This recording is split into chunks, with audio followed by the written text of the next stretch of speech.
Tonight, Rock the Dwayne Johnson vowed to make Cody Rhodes all bloody in the city of brotherly love, Philly, with his big old Brahma bull strap, and make sure he can't finish his story while Michelle Rhodes watches in the front row. And Dwayne said he was gonna take that strap and wipe her tears from her face. Dwayne's old big strap, taking it, making Cody bloody, and drawing it across an elderly woman's face. You're welcome for that, folks. I'm John Rhythm with my review, WWE Smackdown from Memphis, Tennessee. Rest in peace, Andy Kaufman. Now that Mark Cohn's ghost is probably raging and wanting to sue me from beyond the grave, assuming he's dead, I mean, if he isn't, and I feel really goddamn bad, let's talk about this show. After the first segment, boy, it was certainly a WWE program, but they captured a little bit of that magic, tweaking it ever so slightly. And I do want to say, by the way, thank you guys very much for continuing to tune in as I babble and go off the goddamn deep end more than I have the last few years. I really appreciate it. I have a lot more subscribers than I ever expected, a lot more viewers than I ever expected. You guys have vastly increased the viewership on this channel. Hell, from 2018, well, 2018 was a big year. 2019, nearly 100,000 views. And 2020, 2021, 2022, 2023, and this year are looking to be well over 100,000 views. So I really do appreciate it. Thank you guys very much. As for this show, FedEx Forum, 12,000 fans according to WrestleTix, 12,000 or so, 19,000 seat capacity. That was a slap dab sellout for what they had set up. 4 minutes of recaps. That's the thing, if you're ever running late from work and you're missing the first couple minutes of SmackDown, often you're not going to miss shit.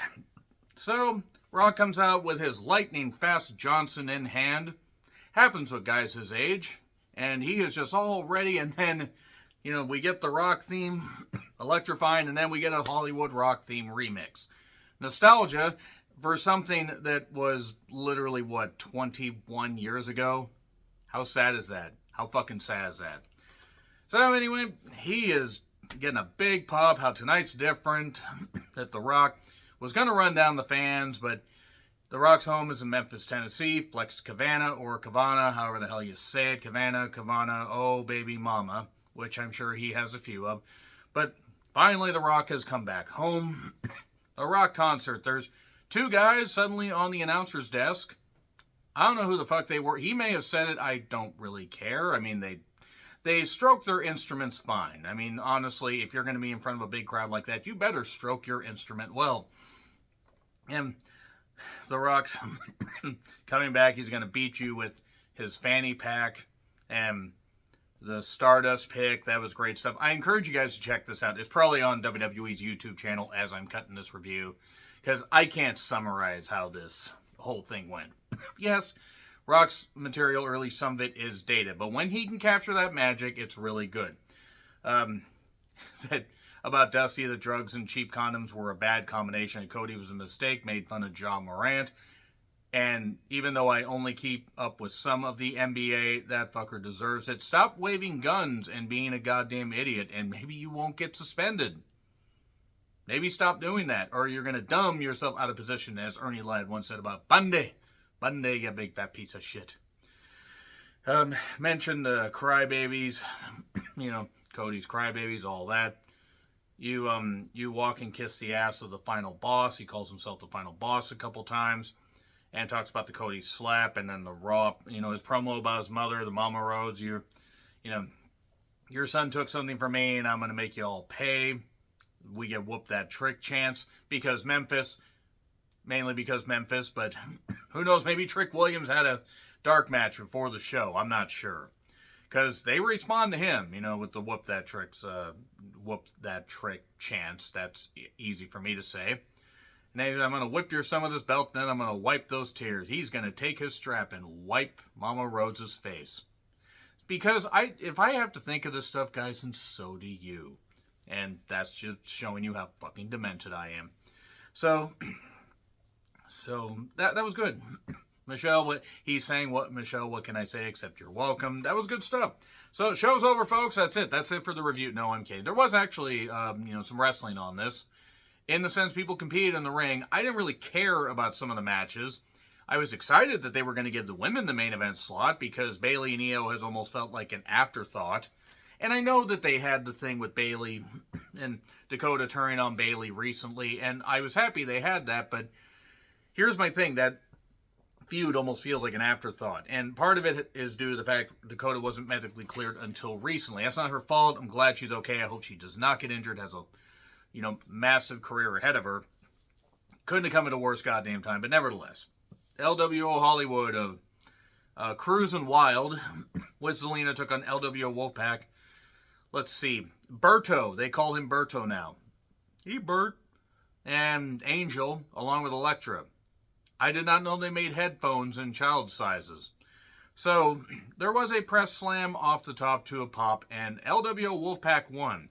Technically, I guess it could be LWO Hollywood, but does it really matter? No, it really doesn't fucking matter. It was a match. It was alright. And it isn't the last time we see any of these guys. And Kayla basically brings out LA Knight. He wants to cook, so Kayla wanders back. And he says, well, Styles, you flew around halfway around the world to attack me. I want to challenge you. That X marks the spot. No, LA Knight spots the marks. He challenges him for a match at WrestleMania. And some good stuff. And then AJ Styles comes out, hits him with a chair. The LA community. And that's going to haunt AJ forever. And it should. Let's be perfectly honest. Even though he keeps him to the side. He's a good old Northern Georgia boy. So anyway, or maybe he's a Southern Georgia boy. I don't know what the fuck part of the country or, the state he's from. I don't care. So yeah, that was a segment. At least they're setting that up. And then recaps of Orton beating up whoever KSI is. He's associated with Logan Paul, which means he's an idiot. And then Aldis was bothered by Logan Paul. Logan demands an apology, and Aldis said, hey, why don't you get that apology in person? And then Grayson Waller took on Randy Orton. In a match that was certainly fine. It was what it was. There was nothing wrong with it. But before that, we had Logan Paul come out to do comedy. Or do commentary. Well, also some comedy.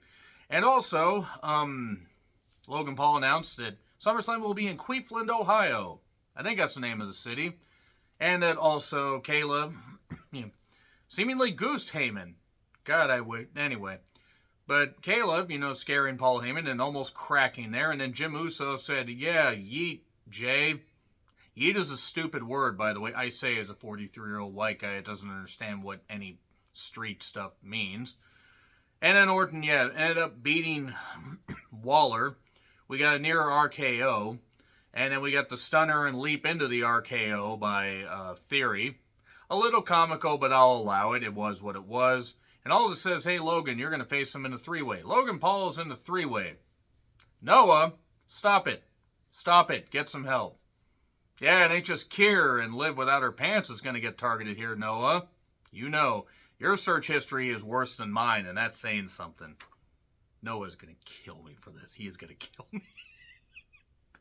So anyway, three-way, for the U.S. title. Color me shocked. Recaps of Dakota attacking Bayley. Kayla then interviews Damage Control. I need a train run on me by all 5 of them. I don't have issues. You have issues. Dragon Lee took on Santos. It took me longer to say those names than it took for this match to end. Santos won. Carlito ran out. Ray ran out after Carlito got sent into the post. And Ray challenged Santos to a match next week. We're in a multi-man match at, I almost said SummerSlam. They're not stretching it out that far. SummerSlam's way too far off in Cleveland, Ohio, but we're getting that at Mania. One of the nights, I don't care. Maybe it's one night. Maybe it's Uno Noche. That's right. I can reference 90/early 2000 pop groups. Remember Jessica and Nick Lachey's reality show on MTV? The fuck was that about? Nevertheless, Bate and Dunn took on Pretty Deadly in another qualifying match. And apparently, according to what people told me, Bate and Dunn won. I'm not going to watch anything with Pretty Deadly. Are you out of your fucking minds? And had they won, I would have had to have skipped over the ladder match even more. I know there are people that are fans of them. That's fine. I'm not. Next week, Ray and Santos, Profits and AOP, OC, and Waller and Theory. God, this ladder match is going to be dog shit. So anyway, Roman and Cody are going to have their face-off next week. The entrances will be longer than the confrontation. Bayley took on Dakota with Damage Control in the corner, and oh boy. Look, I'm glad Dakota's healthy. I love the fact they're giving Bayley the main event spot. This is a good idea in theory. Rock's, segment might have gone over. You know what you could have done? You could have shortened something up. Taken a video package out or something and given a few more minutes to this match because this was rushed. And they had to call Kyrie for her spot. I don't know what the fuck has happened to Kyrie Sane, but she has seemingly been lost. I hope she's okay. I don't know what the fuck it is. I don't know if it's CTE from all the times that, Nia and Charlotte brained her in 2019, early 2020. They packed a lot into this. We got a melee. Everybody interfered, including popcorn vendors, but nobody called a DQ until Io said, "Oh, I need to hit her. Oh, no." And then here's Naomi, and Io landed on Bayley's face. There was a time where Io and laying on Bayley's face would have been nice, and I was worried that Asuka might have hurt herself in the skirmish, but Bianca didn't come out to help. Reasonable, because Bianca still doesn't trust Bayley because of all the stuff that happened. So, yeah, that was fine. It was kind of a waste of a main event because it was just all about the angle at the end. So, next week, I will be reviewing Smackdown. And then there's the following week. I may review the Smackdown just that happens the night of Hall of Fame. And then the Smackdown after WrestleMania. And then I think I might be taking a bit of a break and just alternating here and there and just watching some of it, but only reviewing some. Because after the week after WrestleMania might be just where I cool it for a bit. Because to be perfectly honest, guys, the weekly wrestling's kind of burning me out. That being said, hey, at least we got the Rock concert, we got some other stuff, and it was what it was. So nevertheless, let me know your thoughts in the comments. Like, share, subscribe, Twitter handle in the description. I'm John Retlin. I'll see you soon.